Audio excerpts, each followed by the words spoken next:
Keria's Caitlyn. Keria first locked in Caitlyn's support in LCK Spring 2023 vs Freaks after playing it in solo queue. Designed to take over the lane and punish weaker laning matchups, and also leave the draft flexible for Team 1 to swap picks around if they didn't like their lane assignments. As Gumiushi is just trying to do what he can here, does have to flash away though.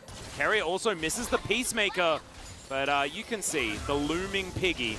Owner making his way in, and Winter's Wrath's going to come down, and despite the fact that a few things worked out, I think this still is going to go in the wrong direction. The Permafrost comes in, Owner survives, Keria also lives, Moham's dead, and the Piggy goes down, but it doesn't matter. Look at all these minions! Look at all the minions that they are not going to get. Over the course of his career, Keria has played 3 games with the pick and has a 100% win rate with a 4.1 KDA. These poke comps gave T1 massive leads in the early game and not have to worry about the poor team fighting with a support Caitlyn. And this is the same guy who has picked Kalista, Lee Sin, and even Jhin support. Easily one of the most influential players in League's history by constantly breaking the game and pushing the limits. Keria's resume speaks for itself, with 3 World Championships and an LCK title, along with a 64.5% win rate across his entire career, which amounts to 920 games played. Faker's Fizz. Faker's first game on Fizz would be during the Season 3 World Championship against Gaming Gear, where he would go 7, 2, and 7 and dominate the server. Not give up first blood and suicide to turrets right there, but he ends up doing both. Mazarine there gonna throw down the barrel, but Shen gonna come into this one, lands a taunt, Mazarine is a dead man. Faker picks that one up. Meanwhile, Inspiro goes down in the bottom lane. Mando is low. Piglet's going to chase in here on towards Deadly Brother, who will have to Valkyrie back away towards that turret. And, well, when it rains, it pours here. As Alunir now being troubled underneath the turret of his own. Faker tanking that one up. That'll switch off. It's going to go down. Alunir picks one up there, but... However, he wouldn't pull the pick back out until 3 years later in LCK Spring 2016. He would only lose 1 game playing the champion, and that was against RNG during MSI 2016. Faker plays every champion, but putting him on something like Fizz is a scary sight to behold. And although we haven't seen the Fizz in nearly a decade, to me it was always something he had in the back of his pocket to punish low mobility mages, especially Syndra. And speaking of Syndra, 5 of the 10 games Faker has played on Fizz, he laned into Syndra, and he clearly loved the matchup along with the champion.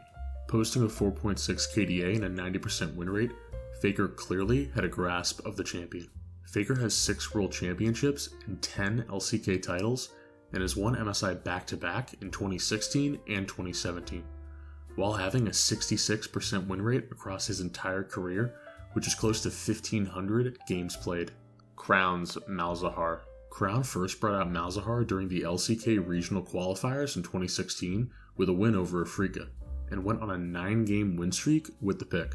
He would famously play Malzahar in all 3 games during the World's Final against SKT in 2017. He would play it a couple times during the group stage and knockout rounds, but it mostly flew under the radar.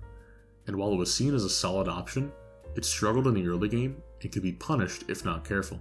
The pick was a large part of their success that year, and eventually ended with them winning the World Championship. Looking at it now is Ambition, getting a slow on Huni, shot back by Bank, who is to hold at the front line, and Samsung Galaxy push mid first. As you can see, the flash hold left, they've caught Baker, they've got the CC, the mid laner is down, the unkillable Demon King has done just that, as Ruler stays in, life stealing, in the back line, they found more as Huni does not have a way out, pops to Yolt, but he has no exit route. 2 more autos will kill him down, but he gets to run away. They twitch to their aggro. They knock down Wolf instead. 5v3 in mid. In the moment of truth, they flash on Faker, and they take out the heart of SK Telecom. Without that pick, who knows if they still win this series. He would end his career with 17 games on the champion, with a 76.5% win rate and a 3.7 KDA. Crown is also one of the rare examples of a player who has won a world championship, but not a domestic title.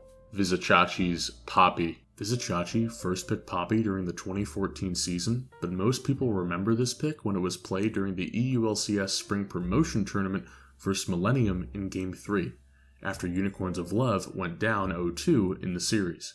Okay, no skill shots, the big thing. Yeah, so the thing is, Ryze is a little susceptible to getting ganked. He can only be at the 600 range mark to last hit, and of course, yes, he's going to run probably Ghost Flash here. What? Okay! Vizicsacsi locks in Poppy top. Mid lane Talon. Oh, Hillsong. Gotta be careful. Good damage further. He's definitely going to die here. Great bubble out of Vardox. Caught getting some good damage down. 100 health. Gillius comes in. Summoner heal. Keeps them alive though. And here comes the Poppy. Can he get the slam? Yes, he gets the first kill. And wow, a double kill for Vizicsacsi on Poppy. Doesn't get any more. He just space jammed him. Poppy gave them all the momentum they needed, and they ended up reverse sweeping Millennium to reach the EU LCS. What made this pick interesting was the fact that old Poppy was seen as a niche pick with not that much potential in the pro scene, but Vizicsacsi liked the matchups and the champion in general even after the rework in December of 2015. He would have a 66% win rate with 50 games played and a 3.1 KDA.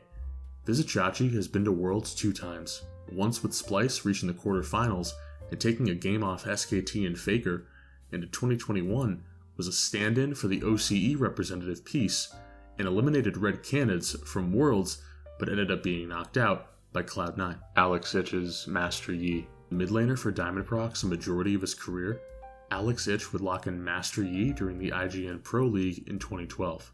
AP Yi to us might seem strange, but back in 2012, it was the most fun champion in the game, being able to run down entire teams and get free pentakills.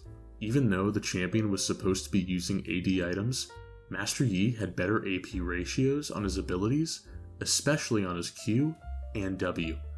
And Alex Itch took full advantage of this heading into the event. But they're still trying to take down Darian, and it seems he's not going to be able to get out of there. It's not up. He manages to taunt away, God. Clears the gap. There's the Nuno ult, managed to get the full channel on that one. And now Genji's here Alex as well. Itch with the Zillion's Argos out on the edge of the fight. One more Alpha Strike. He can get another triple here. That is one. Oh, the Master Yi Penta. That's a triple. That's the quadra. And the chase. Pentakill! Pentakill! While he isn't considered as influential in the game as DiamondProx, Alex Itch is a legend of the game in my eyes. Being on the legendary M5 roster, reaching World Semifinals in 2012, and has played in 3 different leagues. Please just forget he was in NA.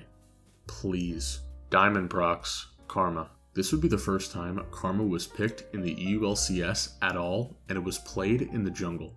DiamondProx basically revolutionized how people play jungle today, and was one of the first people to start counter jungling. Before that point, junglers were seen as glorified supports, with no real impact on the game. DiamondProx had an aggressive style of play, and it meshed perfectly with the team he was on at the peak of his powers, Moscow 5, otherwise known as Gambit. After their CEO was fired, Moscow 5 would turn into Gambit, and the team would have a great showing in the inaugural year of the EULCS, reaching 2nd in spring and 3rd in summer, getting to Worlds as the 3rd seed for EU. They would match up with Najin Blacksword and narrowly lose in 3 games, with both games 1 and 3 going the distance at 40 minutes. Nagane, however, coming up very big for the team. We see a 14,000 gold lead from downtown. The Spear coming up big, going on to Voidal. This could be a final push here. Darian taking a lot of damage on the outside. It looks like the composition brought out with Nunu in the jungle again wasn't too much for Watch. He shows his privy. They are able to come up big on this one. Najin going big. They're going for all the kills. They've gotten all the turrets. They've gotten everything they wanted in this game, including the win. They lost the first one, but were able to get out warm after that first match and find the win over Gambit here in the quarterfinals. Congratulations to Najin Sword. Well-deserved win right there. They show they are not afraid to return to the same champion picks even after losing. They have confidence in that Nunu, and they pulled it off this time. Masterful. Unfortunately for Gambit, they would lose and be knocked out in the quarterfinals, and after this moment, Gambit never had the same success in the EULCS and would relocate to the LCL, winning 3 LCL titles. And as for DiamondProx, he would reach 5 international events as a pro and has 5 IEM championships. He was a pro for a decade and reached Worlds 6 years apart. Not many can say that. Thank you guys for watching. If you want to watch more off-minute pick videos, click the video on screen now.